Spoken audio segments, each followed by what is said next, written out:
What's good? What's good? What's good, y'all? Your boy Justin Henry here. We got early football today. We have had the Dublin game going on, and obviously those who have watched the Dublin game saw DK Metcalf go crazy early in the game. Finally starting to get him back involved here in the second half. Kenny Gainwell has scored 2 touchdowns, so kind of an interesting game. A lot of people liked the Vikings in this one. It looks like the Steelers came to play. I don't know if y'all saw the stuff about each of their planes and how the Vikings had a good plane and the Steelers didn't. So either way, I know y'all need some help with your lineup. Start them, sit them right here on the J Hen Fantasy channel. Listen, for those who have been expecting more content, shit has got real for your boy. So we're about to leave tomorrow. We leave tomorrow to go overseas. So for those wondering, I'll probably be back on live Wednesday, Monday, Tuesday. I'm going to be MIA, figuring out we're heading to Portugal. So for those who are interested, for those who wanted to know, that's what's going to be happening. And things are good. We are leaving Arizona and heading over to Portugal. So should be good. I will try to get some more scenic so you're not just sitting here looking at buildings.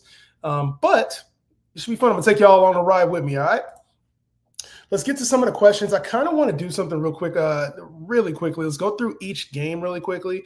Some quick talking points that I have. Primetime season was good. Everything is well on my end. But I do want to go over the games really quickly just so you guys can get a sense of how I'm feeling when it comes to the actual matchup itself. And then we can go into the stardom system, all right? So for the first game,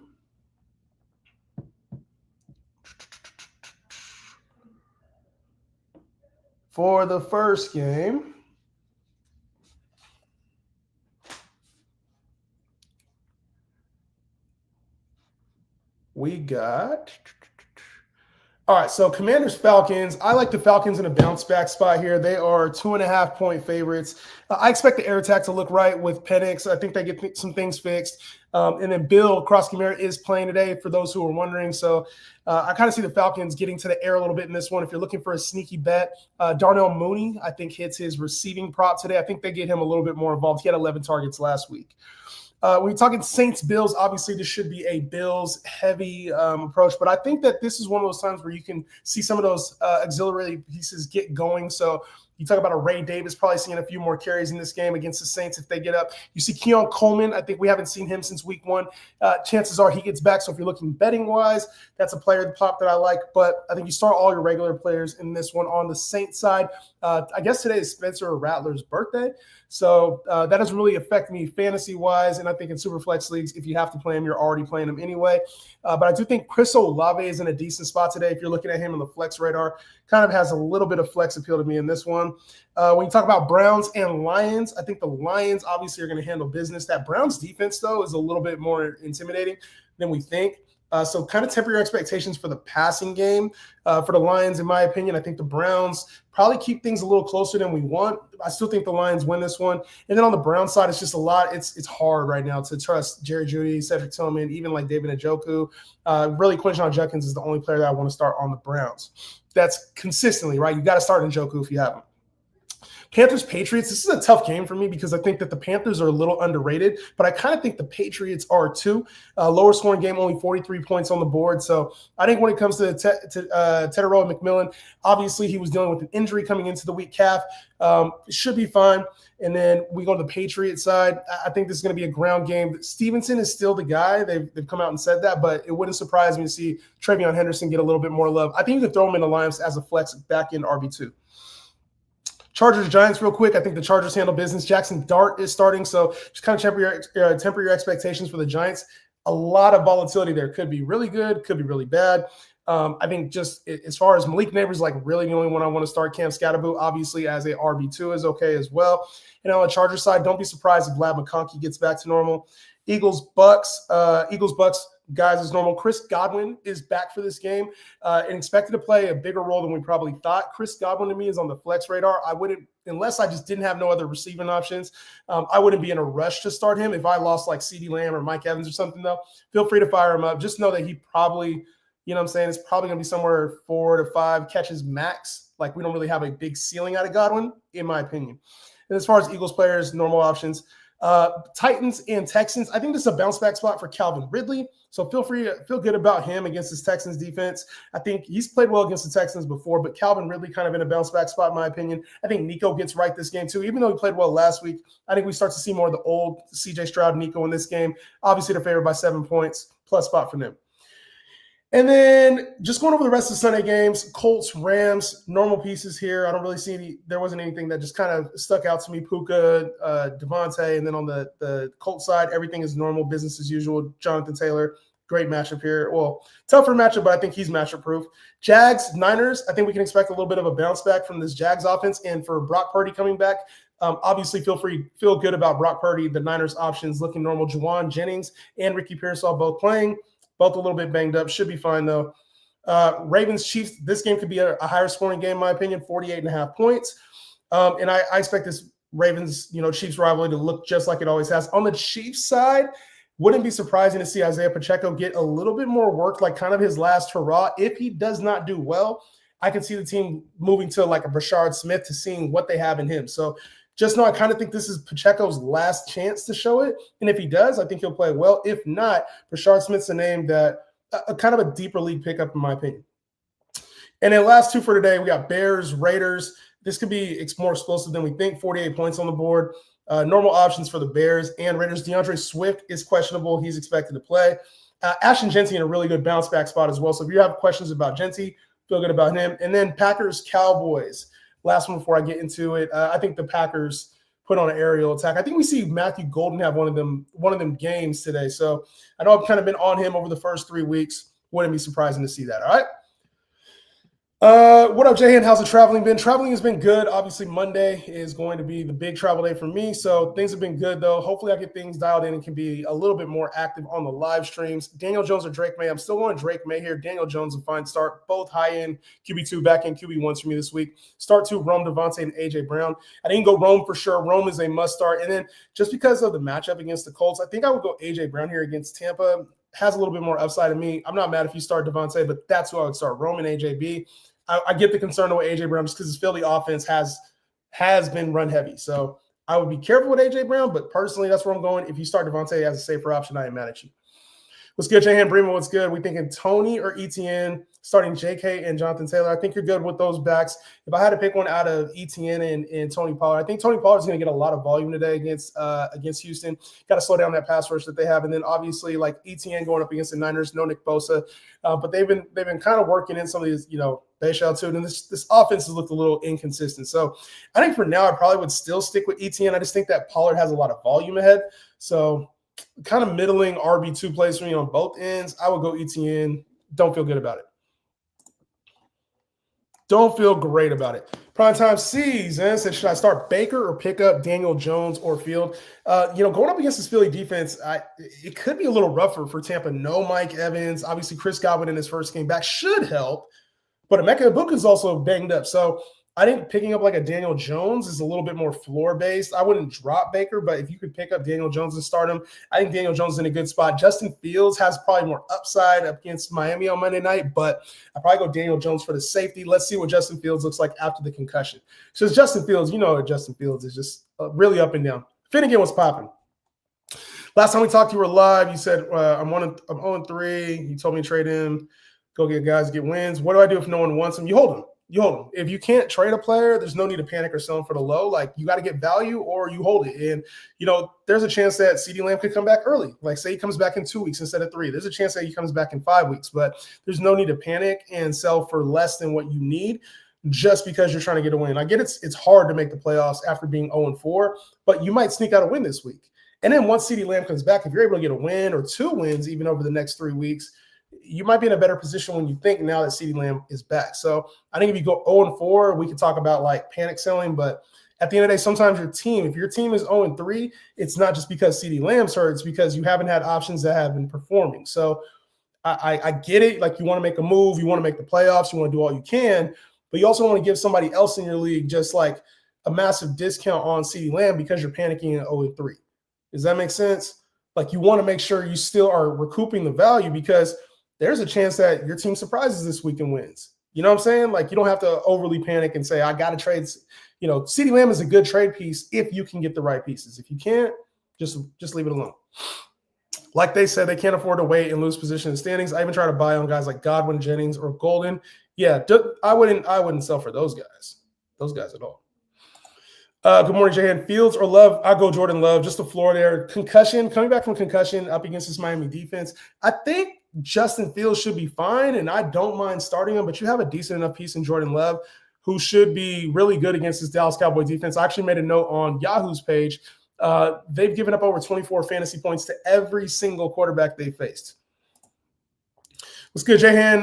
Hope everything's good. Unfortunately, 1 and 2 with second most points scored and most points scored against. I have Jacoby Keenan, Ricky Pearsall the flex. Who would you rather start? Pearsall to me with Brock Purdy back seems like a really good option against this Jags secondary. I also think Keenan Allen should be fine today, but to me, this kind of screams like Ladd McConkey bounces back. And then Jacoby Myers probably in the higher scoring game. The thing is with the Raiders, it's 1 week it's Trey Tucker. 1 week it's Jacoby Myers. 1 week it's Brock Bowers. This week it could be Ashton Jeanty. So I think that there's a lot there when it comes to like this Raider offense. It's going to be kind of scattered. And that was a problem I had. Honestly, that was a problem I had with like Brock Bowers and Jeanty at the top. It's like they already aren't going to score a shit ton of points, but it's also like who's going to be the main person here. So I would go Ricky Pearsall here and feel good about it. Keenan is also a fine start, but I will Ricky Pearsall here. Ertz or David Njoku. Give me Ertz for the floor against Atlanta. And then J-Mo or Pittman. I think Pittman is much safer. J-Mo is the upside play against this Cleveland secondary. The only thing is the Cleveland, if he's not getting that long TD, this Cleveland secondary is better than advertised. And obviously we know what Myles Garrett does in the passing game for the pass rush. So I think I'll go Pittman here, Pittman and Ertz. That's how I play it. Chase Brown, Trevion Henderson, J-Mo, and Worthy pick 2. I'd err on the side of caution when it came to Worthy this week. He's expected back for the game against Baltimore, but I would kind of steer away from Worthy until we've seen him on the field. Obviously, like it's great to be back on the field, but he is dealing with the shoulder, and who knows how much they actually use him in the game. And as far as J-Mo, he does carry that volatility, but so does Trevion Henderson. I think for me, Chase Brown is the automatic start. I know he's been terrible over the first 3 weeks. He's the automatic start here. I don't have a whole lot of confidence. It's more of a floor play. I think Trevion Henderson gives you a little bit of upside. So I probably would go with the 2 backs here. If I was looking for like just even more juice, I play J-Mo over Trevion. Like that's how I would go Chase Brown and J-Mo. So those are tough options. I'm not going to lie to you. Those are tough options. Tough options. Because I feel like they all kind of have like Chase Brown has a super low floor right now. Trevion, we don't know if he's going to be the starter or not, right? Like there's been talks that Ramondre still retaining the starting role. And then J-Mo, obviously in a tough matchup. Worthy, we don't know what the workload looks like. So that's how I played. I played Chase Brown and then Trevion. And then if I was looking for a little bit more upside, I go J-Mo. Penix or Tua. I know it's not the greatest options, but a 16-man league. You know, I kind of think like I really am buying like a Penix game. And maybe this is the Atlanta hat talking. Maybe this is the offseason Jahan talking. Maybe this is just like I can't get off of a shitty take. But for me, I think that this is a good bounce back spot against the Commanders defense that's been up and down this year, especially over the last 2 games. I think Penix, they know he's got to be better. And, you know, obviously getting benched for Kirk Cousins, like we saw the worst of him last week. Tua hasn't played much better. And he's going up against that Jets defense. So I kind of would lean Penix here. I think it's a good bounce back spot for him. Like you said, it's not the greatest option either way. I think Penix I would play Penix. I'd play Penix. Jahan, I'm cooked. You're not cooked, bro. You're going against Puka, JT, and Metcalf. DK's already going off, so maybe you are cooked. But you're not cooked. Obviously, a long season, long game. We got time, bro. We got time. Start one, Purdy or Mayfield. Purdy or Mayfield. Purdy or Mayfield. I probably would just go Baker here still. I still go Baker. 14-man league, Stevenson or Wicks and Flint. Listen, what's good, Jason? I go Stevenson here. Like I get it with Wicks, like with Jaden Reed being out. This Dallas secondary is probably going to have some leaks, but you still got, you got Golden, you got Kraft.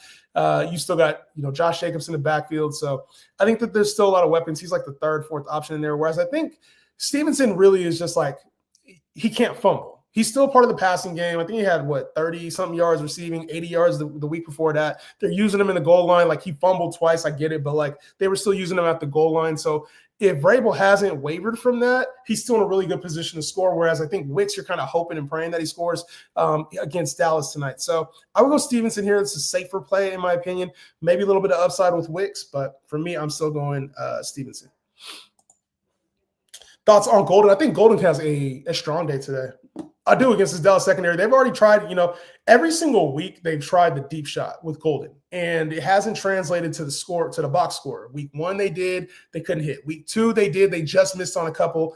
And then last week they hit the 30-yarder, which he was, his momentum took him out of bounds, but he had a chance to have a deep ball there. So I actually think Golden, he's one of my favorite plays, the longest reception. I think it's at 19 and a half yards, I want to say, or maybe 23 and a half. Can't remember exactly what it is, but Matthew Golden, he has a chance at a deep shot every single game because Jordan Love is taking that chance. So for me, I like Golden this week. I think against Dallas, we might, the lights sometimes bring out the best in young players. It's their first, primetime game. I think maybe they played in primetime already. I think they already played in primetime, but against this Dallas secondary, I could see Matthew Golden have himself a nice day today. Start Pittman and Golden over BTJ. I'm still going Brian Thomas. Brian Thomas and Pittman. And I really like Golden, but I'll go Brian Thomas Pittman. What's going on, Jahan? Hopefully all is well with you and the family on this beautiful Sunday. Everything is great, man. A lot of stuff to do when you travel overseas, like with the family. There's a lot you got to take care of, especially for an extended period of time. So a lot on the plate, but still in great spirits, man. Still in great spirits. Breece Hall or Scatterbo? Like the question we never thought we'd be asking ourselves, right? And I'll probably still go Breece here. It's like I don't always maybe I play the game a little bit differently than others, but I get you can ride the hot hand with Scatterbo, played well, but this Charger defense, I think I would rather see Breece going up Monday night against Miami than Scatterbo against the Chargers today. So I would go Breece here. You get your quarterback back, things could start to click again for this Jets offense. I would go Breece here. I don't love it because I think it's crazy, but Scatterbo's kind of closed the gap here, in a significant way. I still go Breece. I get it if you want to play Scatterbo, though.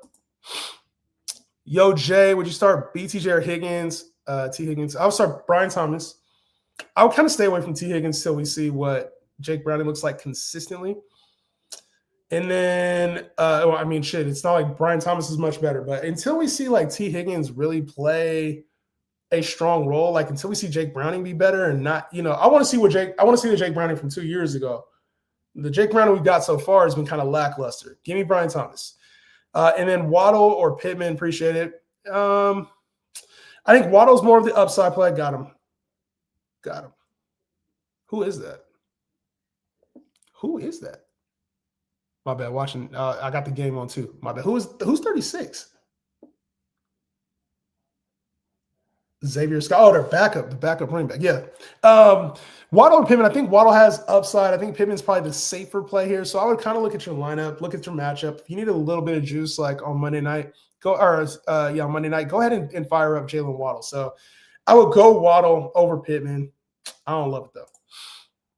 I was trying to buy those guys and so I'm trying to sell other players I have. Oh, I got you. I was like, you can do better than Lamb for that.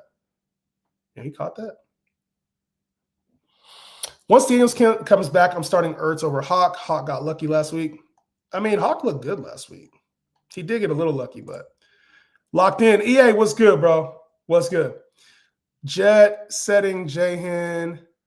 Oh, yeah, we're going to be, you know what I'm saying? We're going to be up in the air, George Clooney style. Rank these three fields, Nix, Daniel Jones. I'll go Daniel Jones at the top here, then Justin Fields, and then Bo Nix. Bo Nix has not impressed me at all.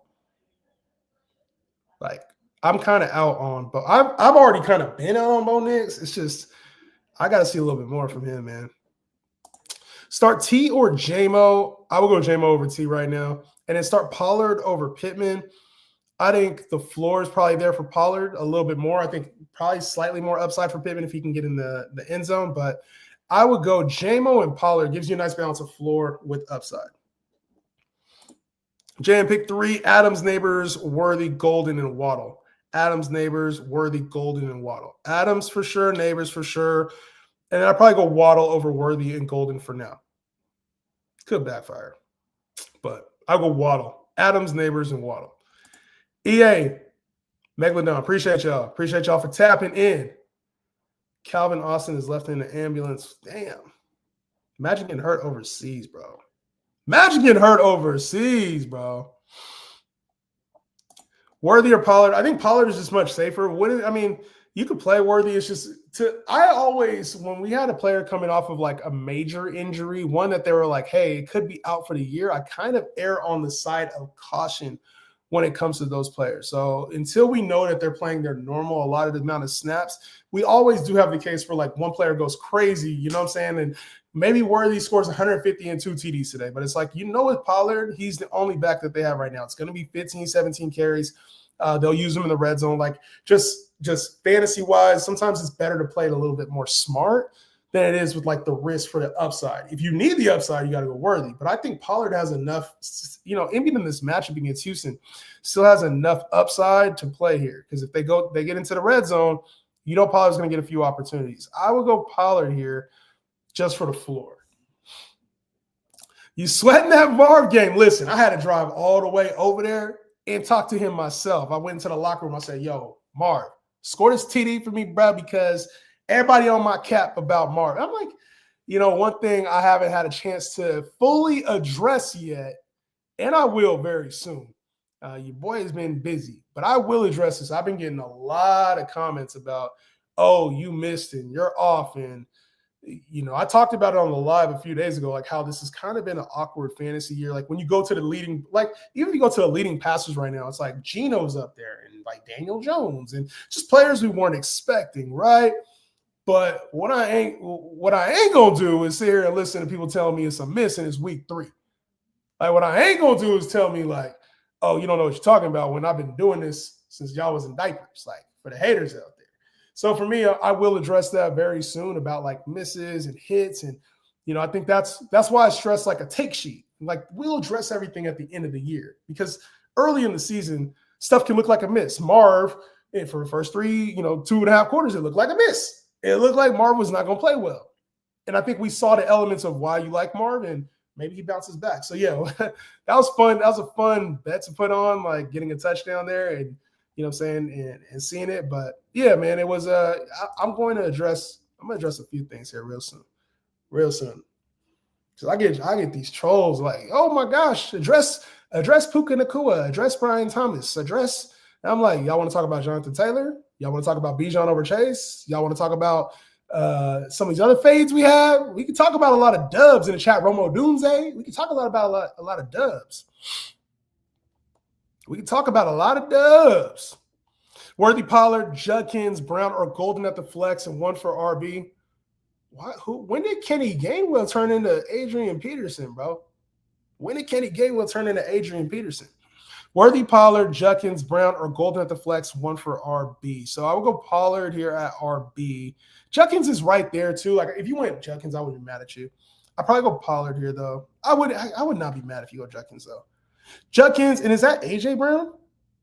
Is that AJ Brown or Chase Brown? Which Brown is that? What can Brown do for you? If that's AJ Brown, for sure you're playing AJ Brown. My guess is that that's Chase Brown and that you're struggling if you should start him or not. I think he can go in there too. I go Pollard or Judkins and Chase Brown.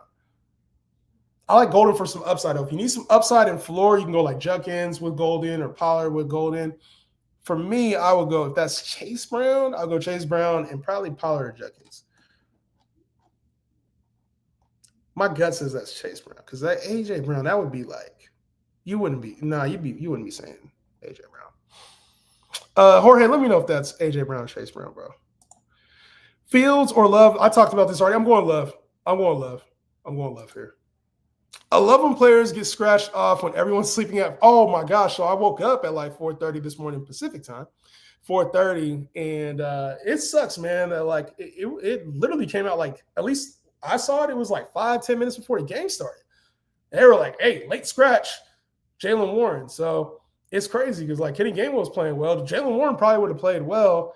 Hopefully, like I think the commission. To be honest, this is one of the rare times where I think a commish should step in. Normally, I don't advocate for that. Like, you got to check your lineups. But I think in these kind of cases, the commish should step in and say, look, like, it was a late scratch, hella early in the morning, 6:30, depending on where you live. If you was up, if you East Coast, what time was the game at? What, 9:30? you probably should have had that taken care of. But like West Coast, especially up at 6:30 in the morning, I think the commission should step in. So, especially, I just think that ain't the right way to play, in my opinion. And it's like there's always one of these a year where it's like some late scratch that we're just like not thinking of. Who was it a couple years ago? A couple years ago, somebody did that too. It was like a big player. Who was it? Chad, let me know. Who was it a couple years ago? It was like a big time player, just was like a scratch because they were overseas and something happened, like either got sick or something. It was like a late scratch, but it was a big time player. And it messed everybody up because everybody was asleep when it happened. Opinion on Jackson Dart this week in 12-man Superflex. I think he's worth the go. We'll use his legs. Now, he is going up against the Charger defense, which is a little tougher. But for me, I am – am I not plugged in right now?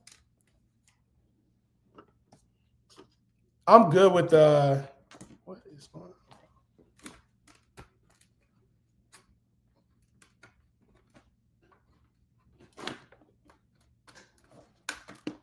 What, dude?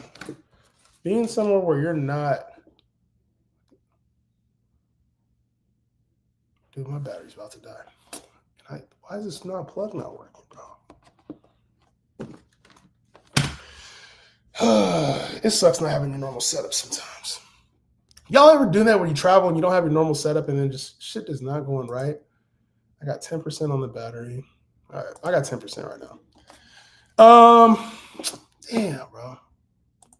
All right, I'm going to go for like until this thing dies then. I'll just go until it dies. I can't figure out why this shit's not charging. We're plugged in. I got my plug right. What the fuck is going on, man?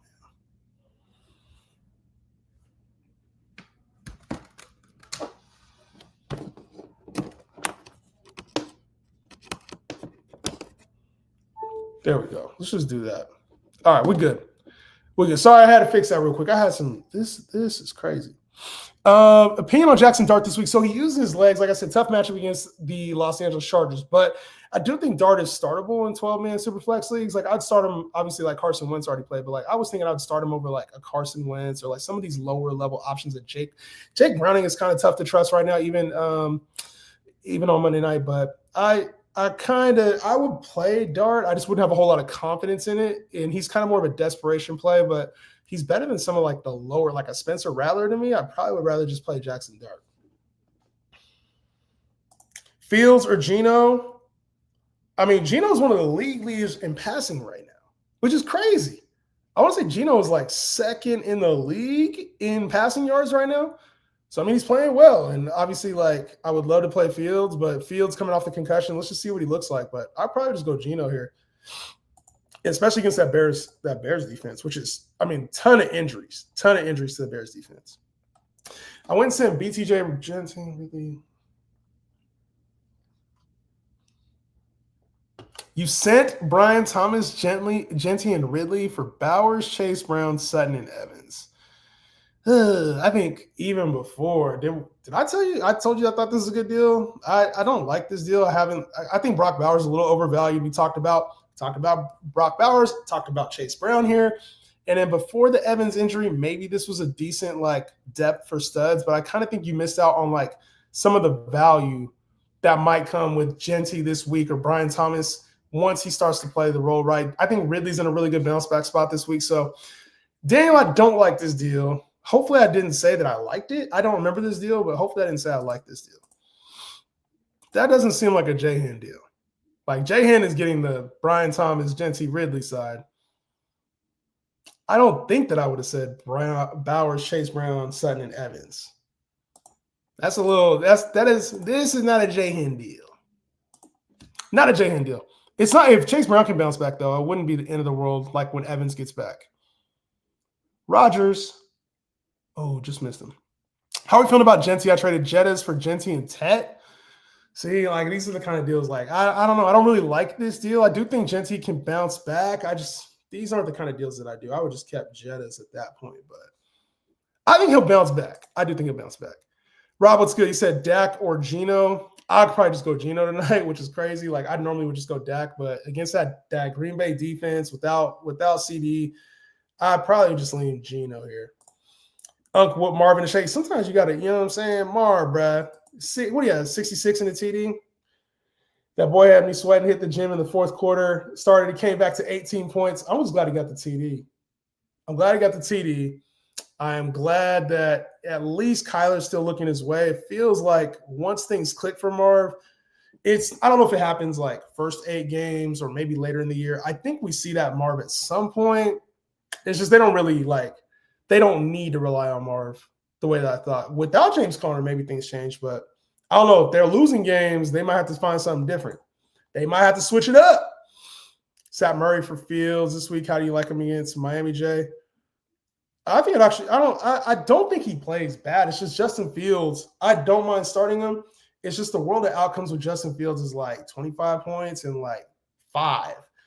Whereas Kyler, we kind of know Kyler's like a 15 to 22 point quarterback most weeks. And he'll have a couple games where he goes crazy. But yeah, I'm not mad at the decision. Not mad at the decision.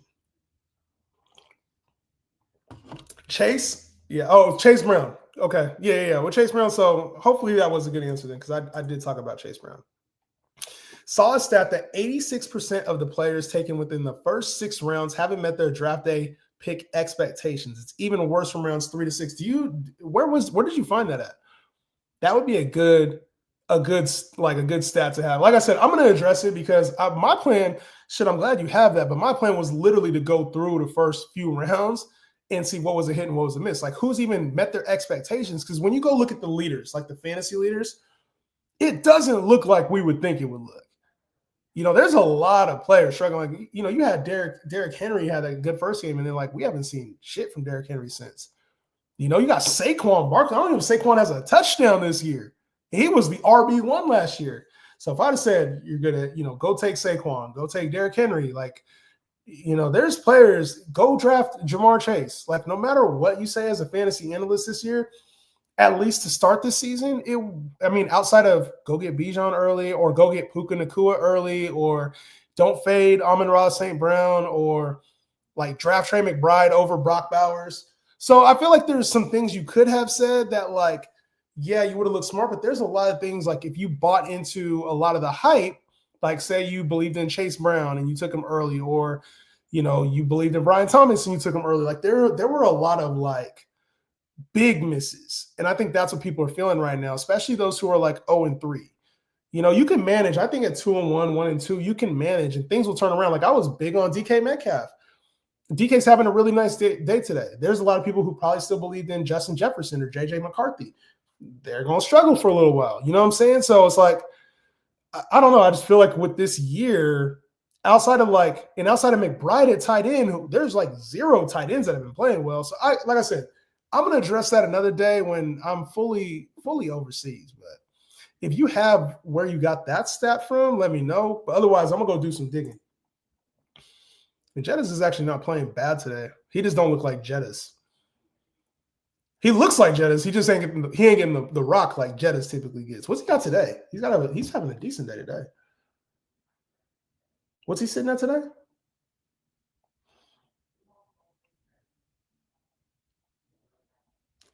Damn.